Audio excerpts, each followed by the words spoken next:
Kryetari i Gjykatës së Lartë, Sokol Sadushi, u prit në një vizitë nga rektori i Universitetit të Shkodrës, Duiç Gurakuçi, Tonin Xhuraj. Në një intervistë ekskluzive për radiotelevizionin publik shqiptar, Sadushi u ndal te pavarësia e gjyqësorit, duke theksuar se sistemi i drejtësisë përballet ende me disa ngërçe që kërkojnë zgjidhje të qëndrueshme dhe reforma të vazhdueshme. Në këtë shoqëri të polarizuar, pavarësia, përgjegjësia dhe besimi publik është pjesa e domosdoshme tek të cilët ne duhet të fillojmë të besojmë që ka mundësi që të kemi një gjyqësor pavarur, një gjyqësor të përgjegjshëm dhe një gjyqësor që e rrit besimin publik.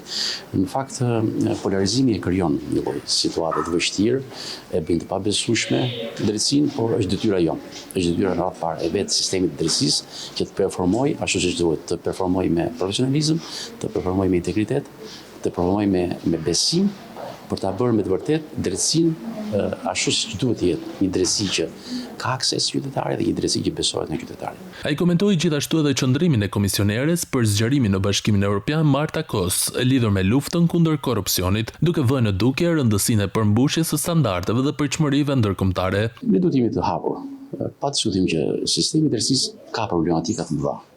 Arsyet janë nga më të ndryshmet, por duhet që të gjithë të fokusohemi që ta bëjmë sistemin e drejtësisë të aksesueshëm dhe të besueshëm. Korrupsioni është një fenomen prezent në shoqëri dhe në institucionet. Dhe pa diskutim që neve i kemi kushtuar një vëmendje të rëndësishme çështjes së luftës ndaj korrupsionit dhe krimit të organizuar.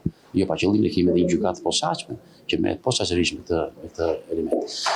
Korrupsioni është një fenomen që duhet luftuar ashpër, por korrupsioni nuk luftohet vetëm me fjalë.